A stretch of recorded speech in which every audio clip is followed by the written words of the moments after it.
Hi there, I'm Shavik, and today's topic is product backlog anti-patterns. So, as Scrum Guide says, product backlog is a single source of work undertaken by the Scrum teams. It is an emergent ordered list of what is needed to improve the product. And this is one of the three artifacts suggested by the Scrum Guide, right? And it describes a product goal or a long-term product vision. So now having a great product owner in your team helps you make sure that the team is moving in the right direction. Whereas a PO or a product owner exhibiting wrong behaviors may become the reason for teams and projects failure, right? So let us understand what are the few of the anti-patterns related to product backlog and how it affects the team. And as a Scrum Master, what possible solutions you can try out. Okay. So let's get started. So first and the most important thing which comes to my mind is the lack of product goal or long-term vision from the product owner, which reflects in the product backlog. So the user stories are non-related and scattered all over. Yeah, and team is making guesses while picking up the PBIs from the product backlog into their sprint backlog.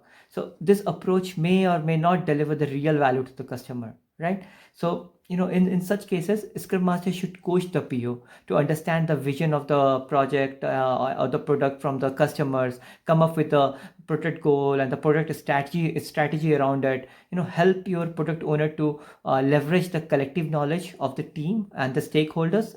So the idea here is to make sure that everyone in the team have the same North Star, right? So the next one is again, a very commonly found anti-pattern among the Scrum teams. So what happened here is, PBIs are not prioritized or maybe wrongly prioritized. So there can be many reasons for such scenarios to occur. So product owner is not aware of the right prioritization techniques, or product owner is very busy and not having enough time to spend on the product backlog, or maybe the product owner is delegated the task to prioritize the product backlog to a proxy product owner, or maybe to a business analyst or a senior developer, or maybe to a scrum master. Yeah. So this is putting team into a risk of not delivering the highest value items to the customer. So what shall SM do here? So in such cases, the scrum master must identify the reason first, right, before taking the next step. So if a product owner is having difficulty in prioritizing the product backlog, help him, teach him, guide him with the techniques like Moscow, story mapping, ranking, or WSJF, etc., etc. So there are so many, yeah, and whichever is best suitable for according to the context of the project that you're working.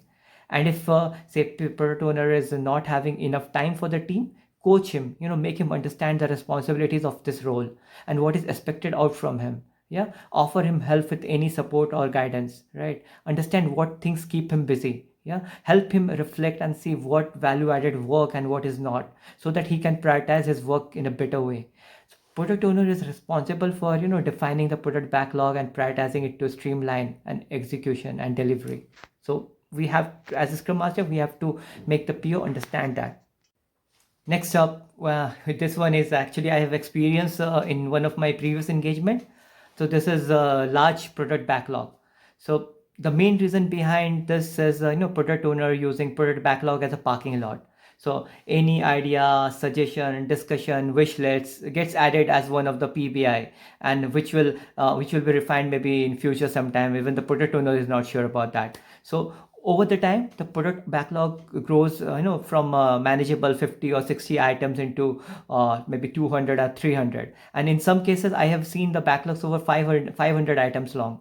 So that's really ridiculous, right? And here, teams backlog refinement goes on forever. Like they spend too much time on these refinements, and it also increases the team's lead time. So suppose a PPI or wish list get added to the product backlog and it's taken up by the team after 5 months.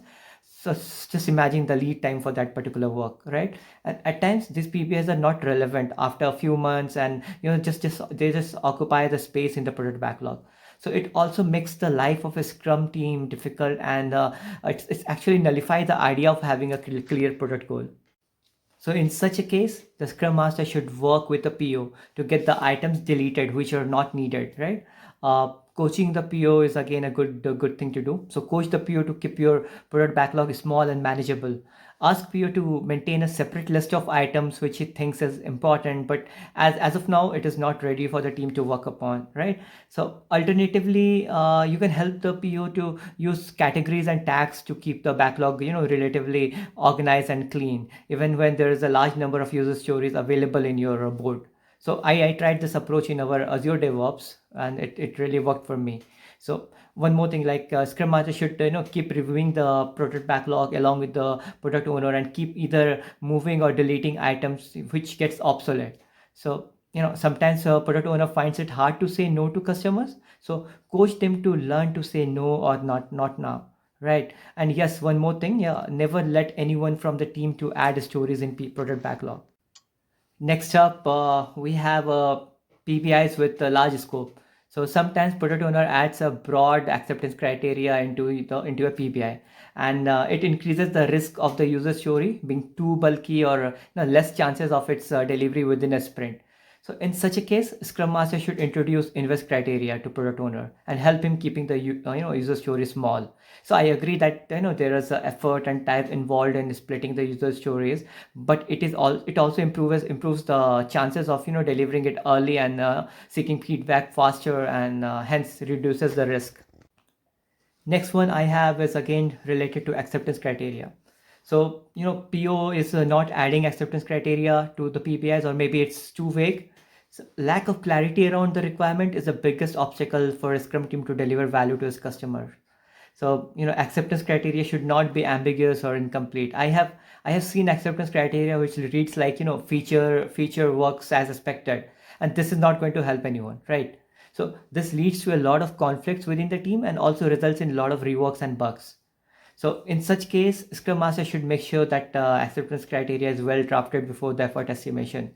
Any additional clarification must be documented in the form of acceptance criteria, right? And acceptance criteria may also be developed jointly by the development team and the product owner, and it will help in clarifying the scope for the whole team, and also allows the product owner to verify if the team or the product owner have a shared understanding of the feature or not.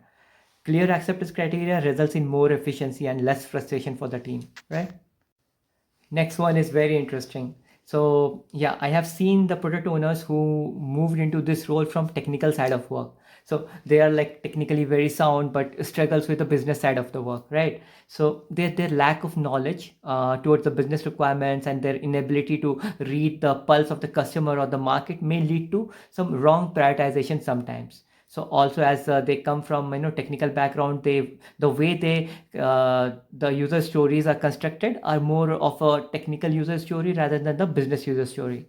So such product owners tend to slice the PBS horizontally based on the components, instead of vertically based on the end-to-end features. So in such case, I'll suggest that Scrum Master should help the product owner with the Scrum process, the roles and the responsibilities. So if required, send the product owner for training or a certification.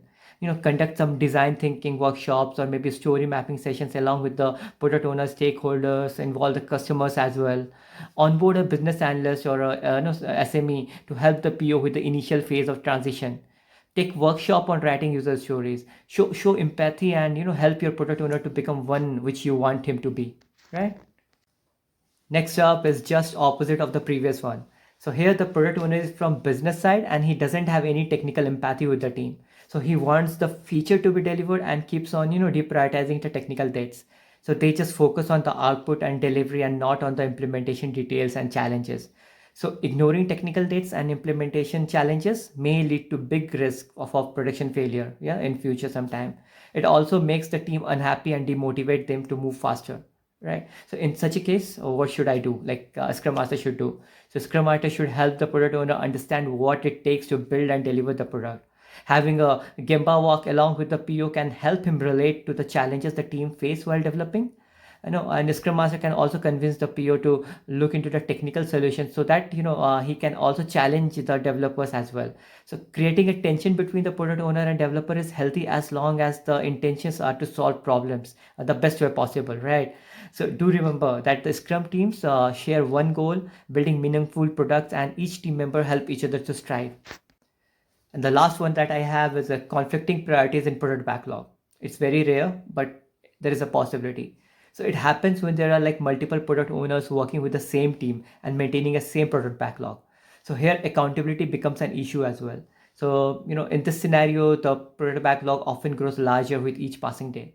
It requires complex coordination and alignment, and even the slightest misalignment of priorities can prevent a team from doing their work and even delivering their work on a timely basis. So in such a case, Scrum Master should work with the management to make them understand and get their approval to split the product ownership in a way that preserves the transparency, aids inspection, improves adaptation, and then doesn't lead to inconsistencies. So when the scope of development is huge, it is often best to split the product backlog into multiple areas and assign exactly one product owner to each area. So yeah, that's basically from my side today.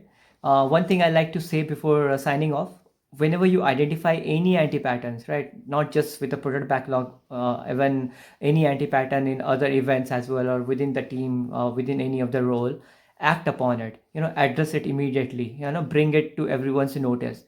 Never let it grow. Otherwise, that becomes a habit. And I can tell you with my experience that changing a bad habit is 10x tougher. I should say 100x tougher than preventing one to build. Thanks for listening. Cheers.